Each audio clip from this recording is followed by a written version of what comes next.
Thank you, Will. So in the previous two sessions, the focus has very much been on connectivity. We're now going to shift our attention to the management of that media and look at the technology and the systems and applications that enable broadcasters and rights holders and federations to gather, prepare, approve, store and distribute their assets. So on stage to discuss all things asset management with me are Julian Fernandez Campon, CTO at Tedial, Fred Petitpont, CTO at Newsbridge, and just on the end we have David Candler, and David is Senior Director of Customer Solutions at Veritone. Welcome to you all, thanks for joining us.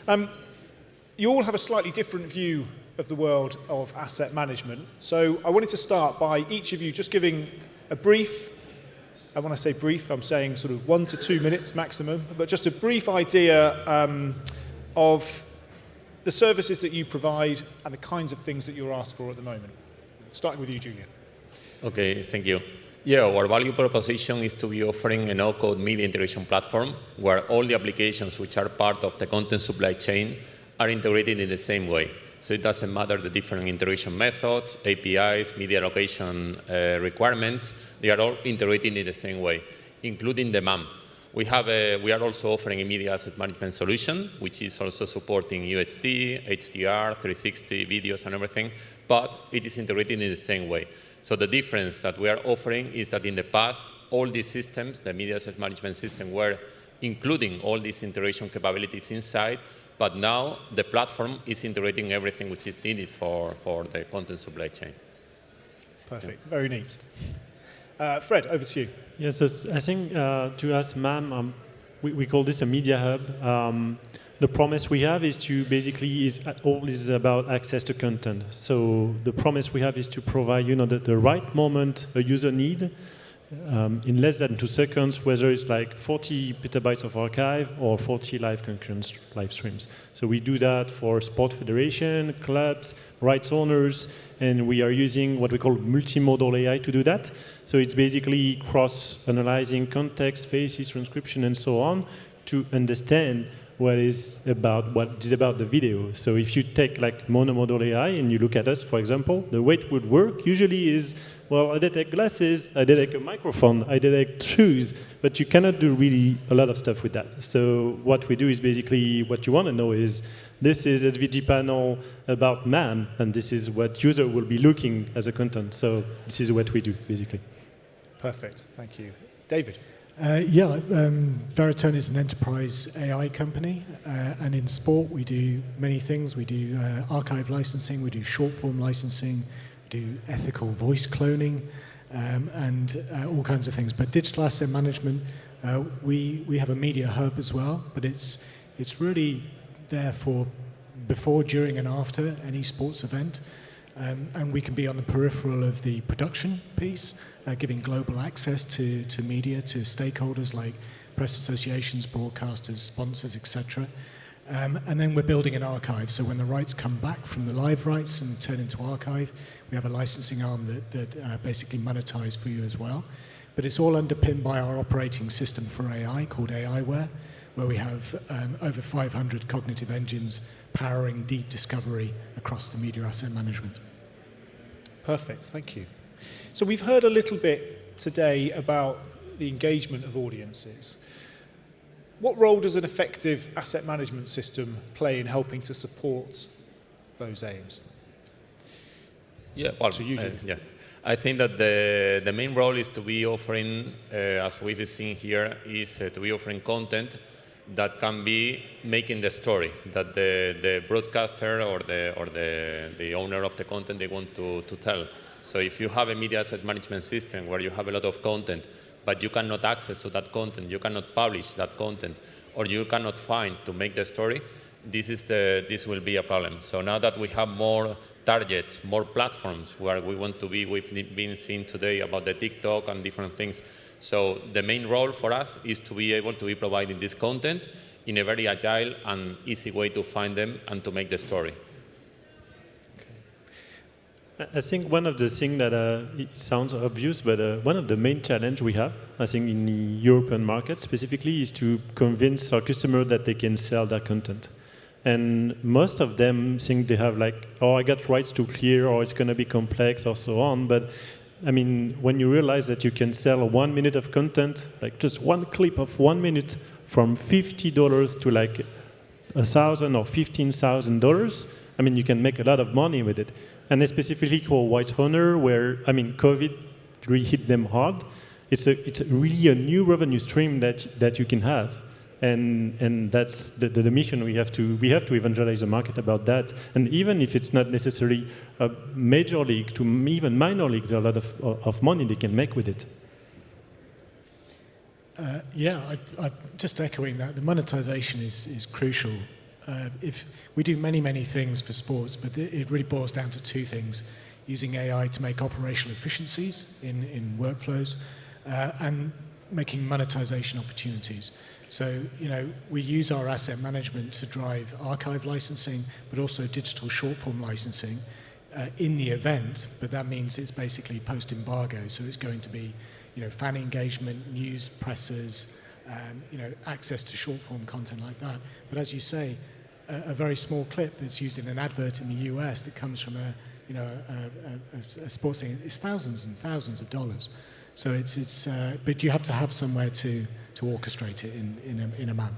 And you can sell it as many times as you want. I mean, it's not like limited to one just buyer. So that's something that I think that's going to change the market as today. And there's some overlap for you both in the sense that you both have quite a lot to do with federations who are obviously looking to do a lot of those things that you've just spoken about around the monetization of that content and, I guess, boosting engagement amongst fans and participants as well. How would you characterize their needs in particular? So for federations, when they're coming to you and looking to solve those solutions. If you can imagine a map with the media hub in the middle, full of AI. So on the left, you've got your digital and broadcast production and post-production. So basically, if you don't control that, then you've got no control of your content. You can't find it, you can't use it. So basically, for a lot of our federations, everything that's ever been commissioned is being put into the hub from multiple disparate users. Then you provide access during the event to broadcasters, press. You can charge for some of those, make it part of the licensing deal, etc. Then you go north and you do licensing, monetization through short form and archive licensing. And you go south and through third parties, you can feed OTT, you can feed social media, you can feed applications. So, but without that central media hub in the middle, with full discoverability, you can't do any of that easily. I think one of the challenges we have, and I think it's, let's talk about use cases we do have a lot of them at the moment, is we got customers that come to us and that say, okay, I got 10,000, 30,000 hours of content. I have no time to watch everything. How can you help me sort this stuff? How can you help me solve this stuff? And that's where actually we are suggesting the use of our multimodal AI to actually understand the video and say, okay, this moment is relevant. There is these brand logos. Okay, you got your Adidas, for example, and you want to access this content very quickly or this archive content. Well, they can train their own logo, their own pattern to detect and highlight stuff. And that I think how we can help them leverage this content and find and discover what's inside this archive content. Okay.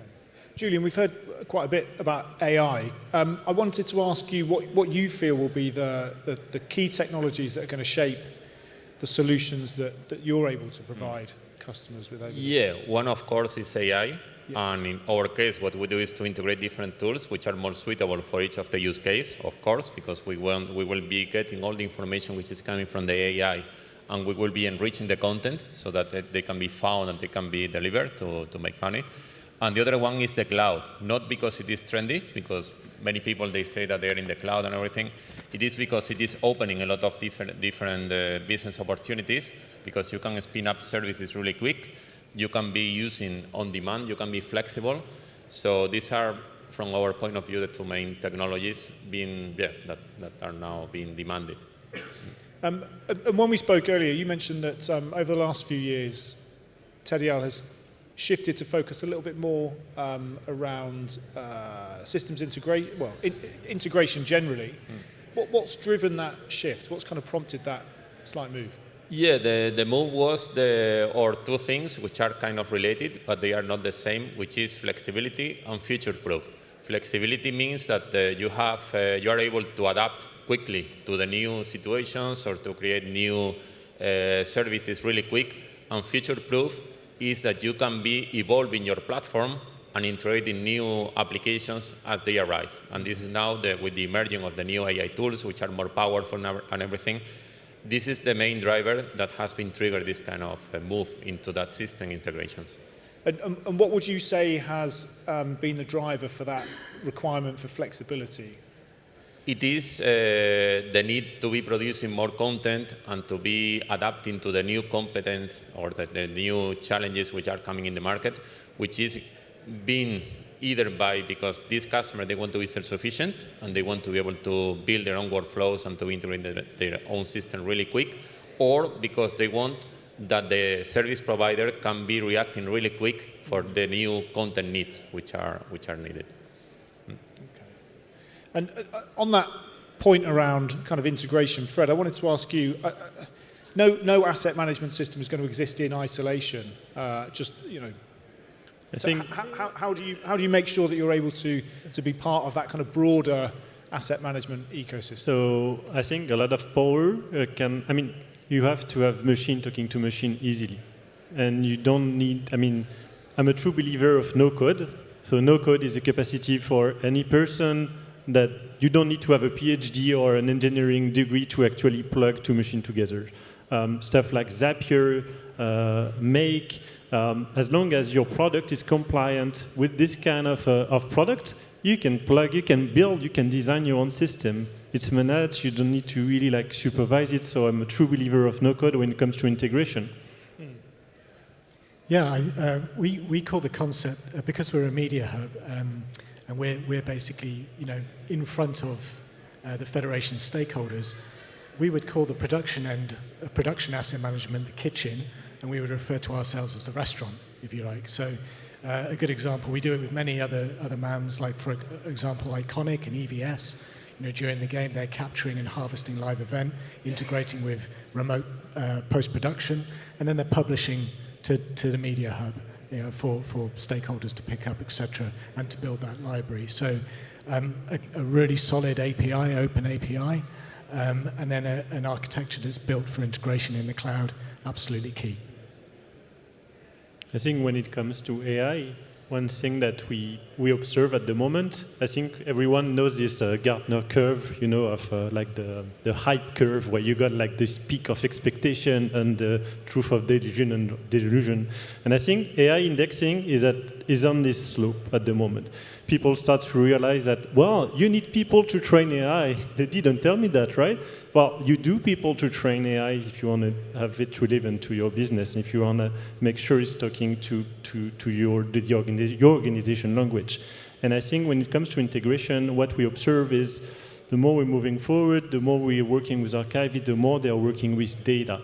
And the more, if you want to integrate with AI services, the more you need to make sure they are talking to your organization language, actually. Okay. Just with one eye on the final session that we have today in the program, which will explore the metaverse and what that means for the industry that everybody is in and the impact on sports production. What impact, if any, do you expect it to have on the kinds of tools and services that you have to provide to clients?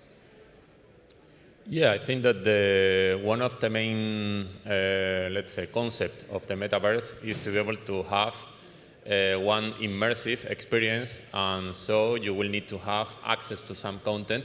Imagine having a virtual museum about some sports celebrities or something, and you need to be connecting and offering there all these content which are related.